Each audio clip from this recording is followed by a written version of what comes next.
So hi, welcome to the Good Noise Podcast. I'm Shane, I'm Glory. and we're here with. Callum, Ian, Nick, and we're 3/4 of Bears and Trees. And we're going to ask them some questions today about their upcoming album, and everybody else smile back. Congrats on that, by the way, guys. How do you feel about the response to the announcement and the single and everything about it so far?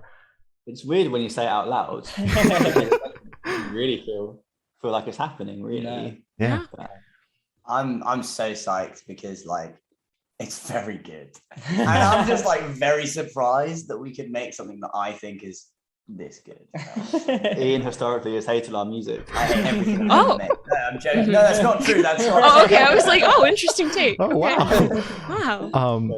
We didn't even get to hear it, but I completely agree with your statement that it's your best work yet, because we did get 100%. the album Bible, and I was reading through the blurbs and shit, and I feel like I know way too much about your personal lives now after reading that shit. Yep. But I think that was the point, obviously. So I'm very excited to hear it whenever we get the chance to. So it'd be exciting. I'm excited for you guys to hear it, honestly. Hell yeah. Yeah. So for this album rollout, you guys actually did a complete 180 and went cryptic, went dark. What was the inspiration behind that? Why did you decide to do that? I don't really know why we decided. We were just like, this would be cool. I don't think there's ever a reason behind anything we do, okay? It's always just a moment of, yeah, this could be sick. Mm-hmm.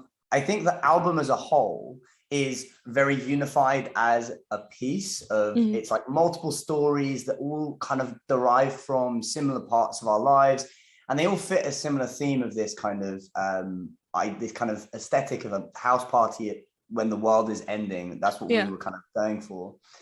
And we were like, how do we make this just really interesting, really cool as a piece of art rather than just an announcement?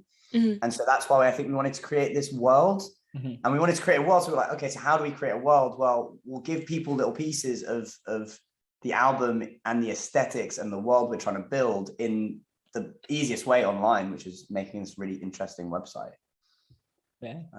But I cryptic is, why did we go so cryptic?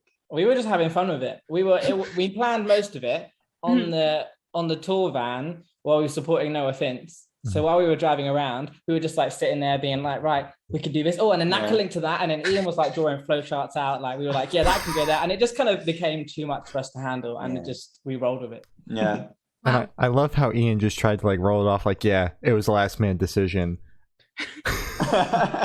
I mean, it was last minute in the sense that I think it's more that we were just like, yo, what if we do this? And everyone was like, yeah, and then we just spiraled into a hole of okay.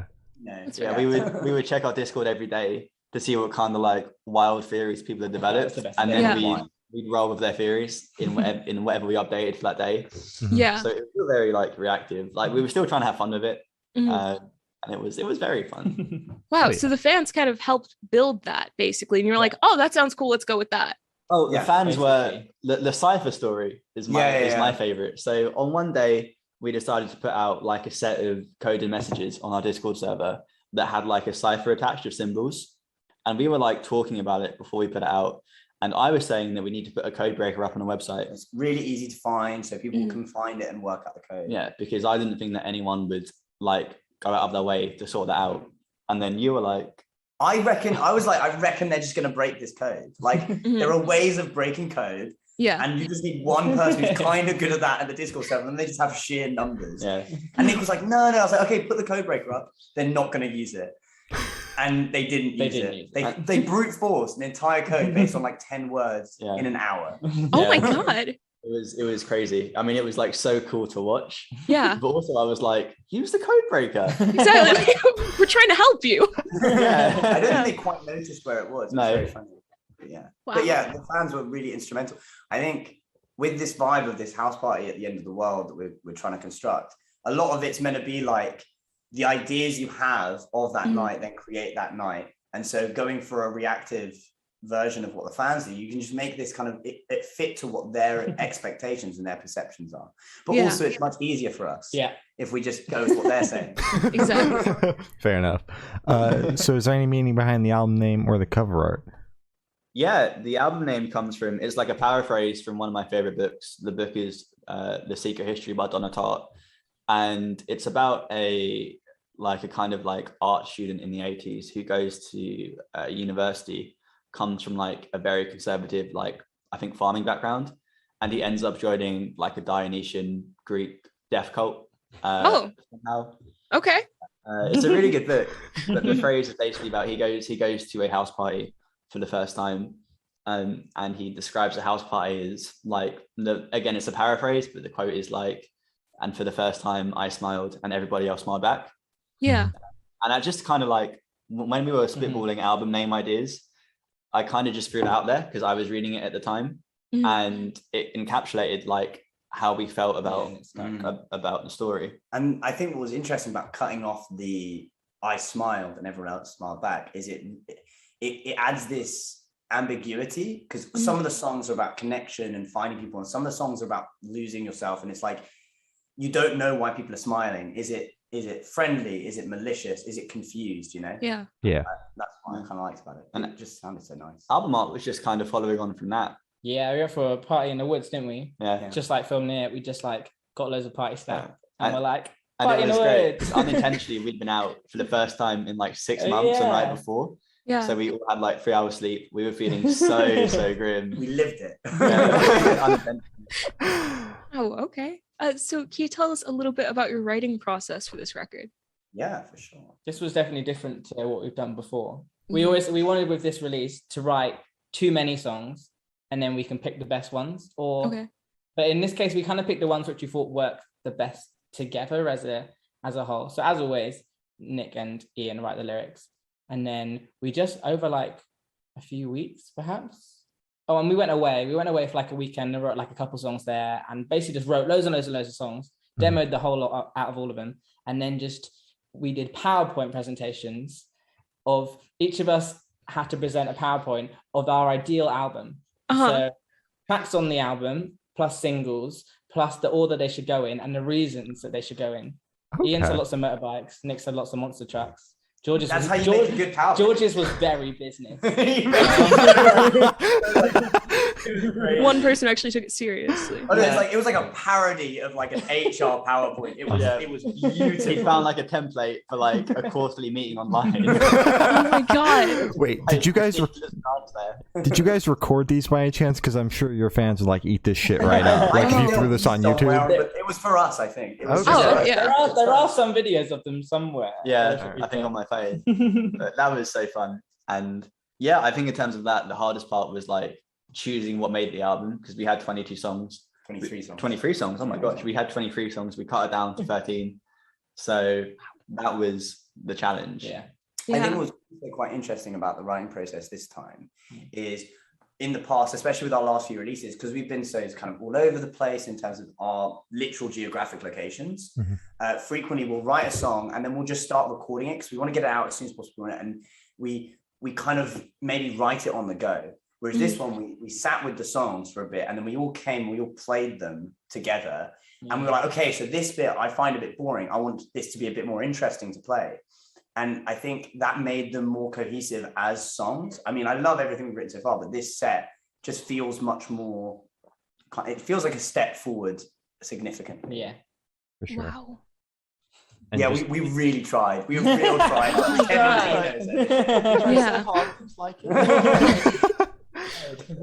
So I want you guys to pick your favorite lyric off this album and the meaning behind it. Each of you have to do it. Okay, yeah. It's really hard. But my favorite is it's like the bridge of baggy hoodies, and it starts. So I laid there for hours. So I laid there in silence for hours on end. My walls became giants, and they were not my friends.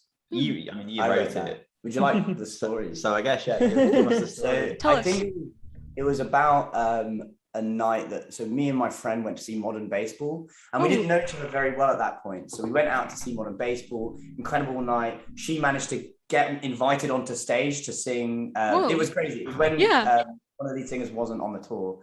Bren wasn't on the tour, so they invited her up on stage because she was the most enthusiastic. She sang The Weekend, even though she can't sing. It was very fun. They gave me free pizza for some reason. It was great. We go home, and that was kind of the first night that we became real, like proper friends. We had that kind of BMC that made us real friends. And there was one point that we spent like 2 hours in the bathroom just talking, and I was singing songs. But then after that, we were kind of trying to convince, we were trying to help each other with our kind of mental problems and our social problems. And we felt really kind of connected and growth. But as soon as she left, there was this moment where I was kind of, all of that talking had just stopped, and I was lying on my bed again alone. And there was this moment of like, whilst that was nice, I'm alone. It's hard to describe. Nice. It's in the song. Yeah. Listen to the song. I didn't know that. Yeah. Wow. I don't know. It's so hard. I think one of my favorites is one that Nick wrote, and it's not, I don't think is in that meaningful in regards to like deep emotional meaning, but I really like the chorus of Heaven Sent, where it's like, but I never get the words right because I dot my T's and I cross my I's. I just think that's just great. That's just fantastic lyricism. Thank you. But but another one that I really like is I like my Converse messy, stitched to the seams, fabric soaked in a fever dream. That's a really nice lyric as well. Ian's just stealing the show on this one. Yeah. There's another one in Heaven Sent, which is like, now be your dashboard, your car keys, your aux cord, that feeling of transport and transit with you, which I feel like that's kind of cool. Yeah. That was nice. I'm very proud of the lyrics that I wrote in this album. As you should be. But Nick's lyrics in this album are just like a masterclass of lyricism. Like, no, trust me. Speaking of lyrics, since we brought up the album Bible earlier and everything, do you guys have any plans of like letting the fans see that and kind of read those blurbs that are included in that? Because granted, at the end of the day, I think they do just kind of boil down to like press quotes if you want to, but they're so well written and better than 90% of press quotes I've ever read. Yeah. Like, is there a plan to let the fans read those at all, or? That's so interesting because it was written to like go to press, and like it wasn't even going to go out to all press. It was just going to go to like PR, like the team, so they had an idea, and then Natalie, who's assume you've spoken to, was like, "Can we send it to other people?" She was like, and we were like, I guess so. I think that definitely they would. Most of the quotes in there will come out in the kind of week prior to the album, because I think it's nice to like introduce people to the songs before they hear the songs in a way. And those stories will definitely come out. Yeah, but that's really, it's really, really swell of you. We really, I think these songs and everything we write is so dear and meaningful to us that every time we want to tell someone what it's about, it always comes out really like, this is my baby. Yeah. Most press quotes are like, oh, we wrote it here and we felt like this, and you guys are like, well, this is what it's about, and so be it, and here's my entire life story through university.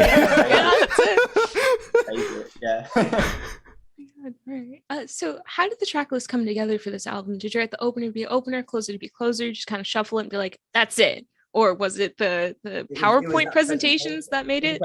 Yeah. And there was a lot of like... But we all agreed on the opener, didn't we? Yeah, the opener we all agreed on. Okay. Did George not? I thought we all agreed on it. Oh. Okay. Well, there was some we were more like, oh yeah, this needs to go kind of here. This is kind of towards the end. This one is that.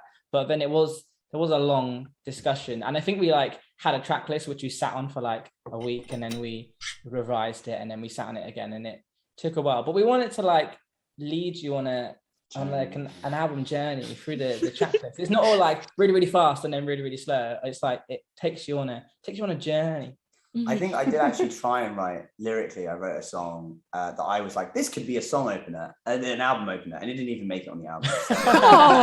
There's no point. There's no point writing, because you need to be in the moment of like writing the song to know what goes where, I think. Okay. Yeah, fair enough. Wow. Wait, so will we ever see that song? Will that song ever reach the light of day? So all the demos for the ones that didn't get fully made are accessible to our Patreons. Okay. So notes from a cutting room floor on our Patreon. So if people want to hear it, plug. Yeah, of course. Plug Go in ahead. before I ask to plug. So what song on this album took longest to write, and which one is your personal favorite? ooh, My personal favorite is Clint Painting or Heaven Sent. Nice. But I'll go with Clint Painting. I don't know what took longest to write. Nothing was like super hard. I don't recall. No. I think in terms of the ones that I was maybe less confident on, and then as they were going through the process of being created, I became more confident on. That's the closest thing, because none of them took particularly long. But I think it was a ray of light. Yeah. That one I'd I was agree. like, and then when we actually started building it, it was like, oh, okay, this could actually be a very, very interesting nice song. Yeah. What's your favorite song on the album? My favorite song on the album. I don't know, man. I don't know. Mine is Cut Corners on Short Walks, which is the opener. Nice. Mine, I think, might be I'm Doing Push-Ups. Or Keep It Easy. I just really like it. Okay? I would say I'm Doing Push-Ups. Just final answer. Okay. Locked in. We're locking Okay. you in there. We're moving on. So can you tell us where your headspace was at while you were creating this record? It was very like that summer, last summer, as in last year's summer, we spent every weekend together. We went on a holiday together. We saw each other 3 or 4 times a week. It was just like, it was so communal. We lived together, apart from the part where you live in the same house. Yeah. Yeah, no, 100%. Yeah. It was this interesting thing where, because you could only see a very limited number of people, we were just like, well, we'll use this time to just spend as much time together so that we could create our own bubble and then just exist in the same space to get all in the same mindset. And like you say, I think communal is like, I definitely think is the right word. Yeah. Yeah. All right. So how do you guys recommend that your fans listen to the record for the first time? In the car with friends, in the dark with headphones on? Is it a party album, workout album? What do you guys think? Those are just a couple examples. You're working out too. I feel like it's more of like a solo headphones, rain on the window, listen at first. Oh, Yeah, I think listening with friends would be so fun though. Like, Yeah, because it wasn't meant for that, but I'd love to like know how that feels. We were in Ian's garden having a barbecue, and because you put on your new album, right? So we would put it on and we were just there like just vibing to it, and it was like great. I like that experience of like listening to other people. I think so, either in the dark, headphones on, or to hear that sweet production, because it's up a level this time. Yeah, definitely. Or with friends. I think I'm gonna go with friends, actually, because like there are a lot of very upbeat songs, not in like the sense of they're all happy, like in the sense they're very like energetic. There's a lot of energetic songs, and so whilst there are some songs that make you want to kind of sit back and listen, I think that's really nice in a communal atmosphere. Yeah. Okay. Sorry, I've just drunk coffee, so my It's all good. Since you guys are like saying like, you know, you're like 50-50 split on whether it's in the dark headphones album or with friends album, is there going to be like a Discord listening party so that all the fans can be together? Because I would assume most of them are probably friends, but then they can also throw their headphones in, listen to it in the dark with the headphones plugged in, maybe not with as good a production because Discord's audio kind of sucks. fucked up, but that you could get the 2-in-1 going on there. Yeah. that's genius. brain energy. Good job, Shane. Look at that. And then also, since you brought up the production, we did say it on the show, but I'm going to say it to you guys directly. The single that we heard is the best work that you guys have put out. Yes. In every sense of the word, production included. Oh, and like, trust me, it's like there is more. All right. But I don't know. I feel kind of like, oh, should I be? I don't want to be gloaty, but at the same time, like, I don't want to be like, yeah. Oh, no, well, listen, we're throwing compliments your way. You can gloat all you want. Yeah.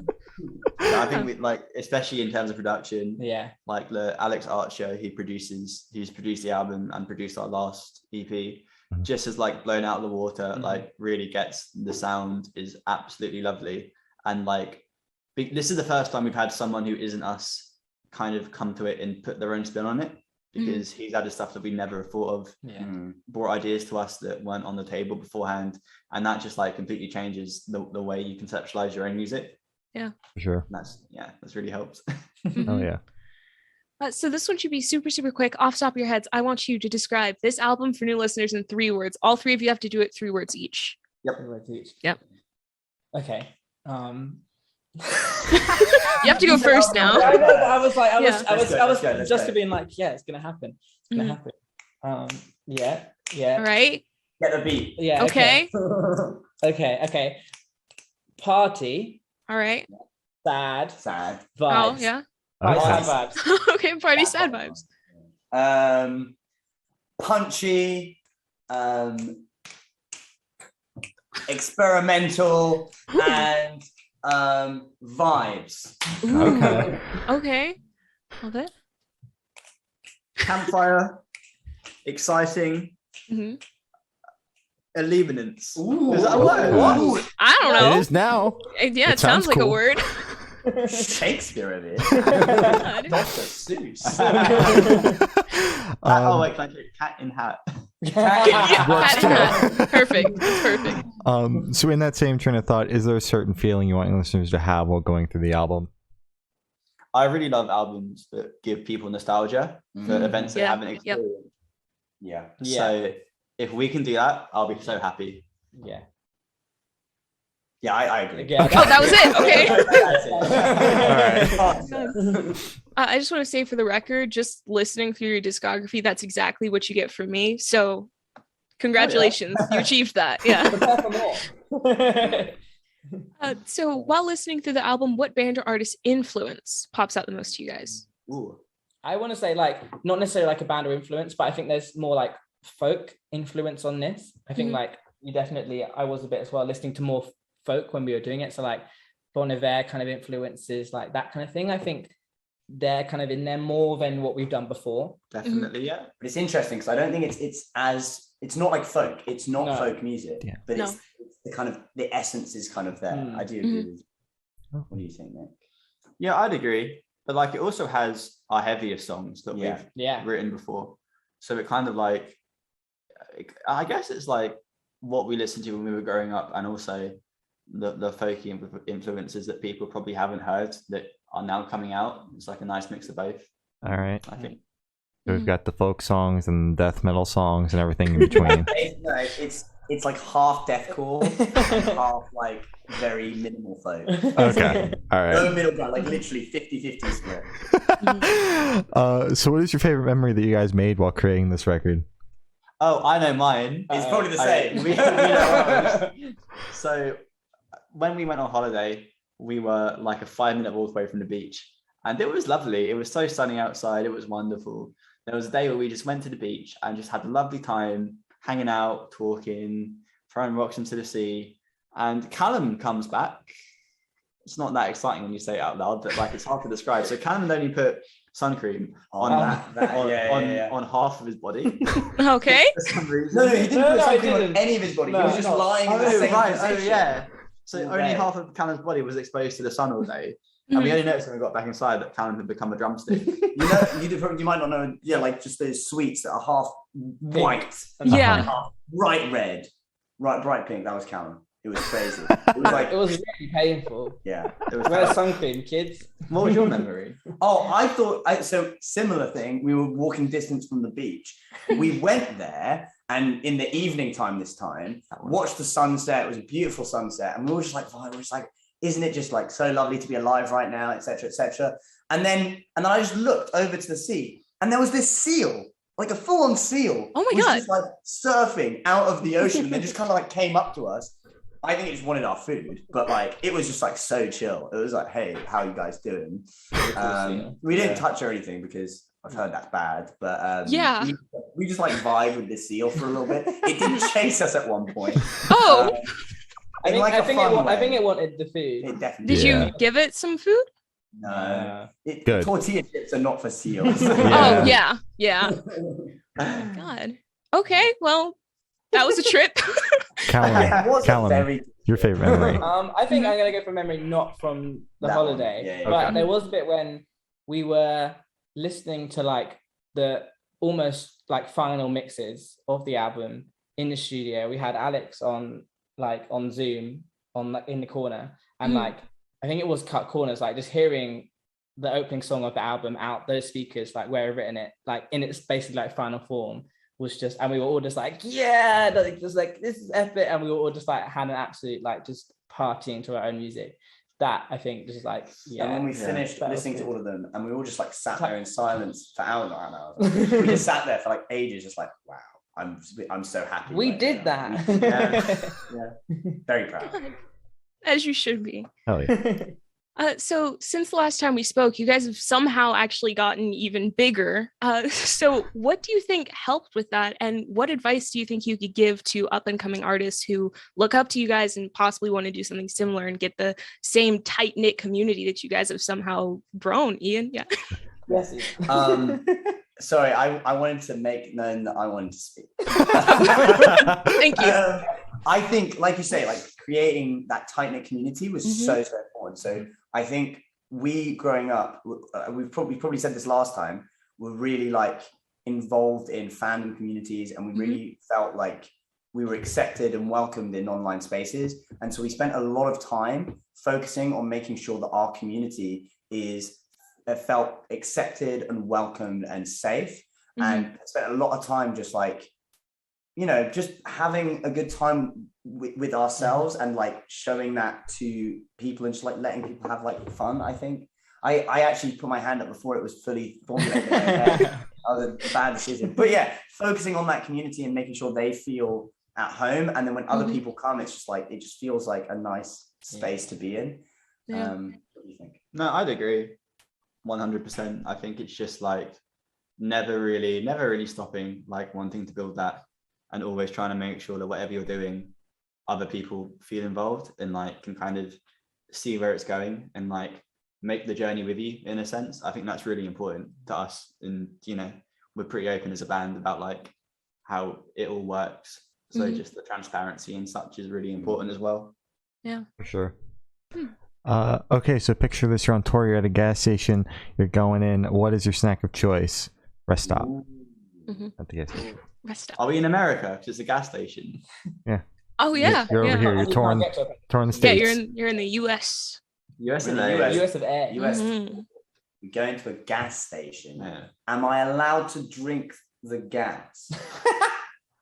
It's not encouraged. Okay. But it's not Maybe frowned in upon America, either. I want a slushie and a corn dog. Oh yeah. Ooh. Corn dog. I'm going. What is that? I'm going full out. I've watched Wait. Heathers. Do you not have corn dogs? No. No. I've no idea what one it is, but they sound great. They're like, I'm very excited. I'm just excited by now the prospect of a corn dog. I'm like, Yeah. That's Oh my god. we're deprived. Do you want to explain it to them? To America, I want to go to like Olive Garden. Yeah. I want to go to Walmart, In-N-Out Burger. In-N-Out Burger, Yeah. Red Lobster. Yeah, all of them. All of them. Yeah. And Wow. also, just like experience. Go to Target as well. Yeah, See which I'm like, what's better, Walmart or Target? It's Target. It's Target. Yeah, Target's clean. I'll be the judge of that. You let us know. Exactly. Yeah. Oh my god. All right, snacks. Yeah. Oh, Snacks. God. Yeah. Oh, flaming hot Cheetos. Okay. Ooh. Ian's taking you guys on a detour to every chain restaurant in the area. Yeah. That's my snack. So while we're on the topic of food, if the band was a dish, what dish would you guys be? Oh, yep, I know. Vegetable pasta. So we have this dish that we used to cook whenever we were rehearsing at someone's house. It was like pasta, just plain pasta, Okay. and then you'd roast some vegetables. Roast lots of vegetables, Like Yeah. olive oil. and until they're all like getting soft and they're like nicely roasted, caramelized, some would say, and then No one would say it. It's not happening. you add a whole can of chopped tomatoes Okay. to the thing, and then you mix it all around, add some seasoning because you don't want it to be bland, Of course. and then you put that back in the oven until it warms, and then you add your pasta and you stir it all around. Add cheese for taste. Ooh. Banging. But we did make something that was more of an atrocity recently. Ooh. Okay. We had a nacho night, and so we made these big plate nachos, salsa, cheese, guacamole, etc. I think it was vegan food. That's what George can eat. And then we were like, well, that was great. We've still got loads of nachos left. And I don't know who suggested it, but we were like, what about like sweet nachos? Because I had a sweet calzone the other day. It was like Nutella and banana and like pizza. Oh yeah. Yeah. We were like salt and sugar sometimes work. So we melted some chocolate, put it on. First it was marshmallows. Cut up some marshmallows, put the marshmallows on, cooked those so they all melted, poured melted chocolate on top, and then put like jelly hundreds beans of thousands and hundreds of thousands, sprinkles and stuff. It was delicious. And then Nick came back when it was slightly too cold, and it was disgusting. It was horrible. I came back to Ian sleeping on George's sofa, Callum awake, and Ian woke up for like a second to go, try the nachos. God. All right. Wow. I hate how fast that answer was too. Like that question is supposed to stump people, and you guys are just like, yeah, we know already. Oh yeah, It's like collective- we actually spoke about this earlier. Between the group, you guys were all like, yeah, we already know. Every time we meet up, we're like, so what would we be as a dish? Has this changed at all? The band meeting for just that. And for the last couple questions, we're going to shift completely away from music and the band. So if you could be one animal for the rest of your life, what animal would you be and why? Koala. Raccoon. Oh, that's a good one. Ooh. Right. Do you want to, what's yours, and then we can do Turtle. Turtle's a good one. Ooh, yeah. Okay, koala, because they sleep 23 hours a day and just don't move, and they have like no cognitive functioning, so they're just like straight chilling their entire life. Raccoons, because they have the tiny little hands and they eat grapes with them. You ever seen that video of the raccoon eating grapes with his little hands? I think that's the title of the video. It's like raccoon eat grapes with his tiny hands. It's just Okay. I'll look that up. I was sold on turtles after finding Nemo, and that's kind of the go-to answer. Perfect. They all fit. Honestly, all the answers fit very well. Yeah. I get it. Yeah. So if you could have lunch with any celebrity or artist, dead or alive, who would it be and why? Peter Kingston Lewis went to third. Who the He went. Okay. You could be less you. No, I couldn't. Taylor Swift. Ooh. That'd be good. That'd be a nice one. It's fun. We talk about cats. Exactly, yeah.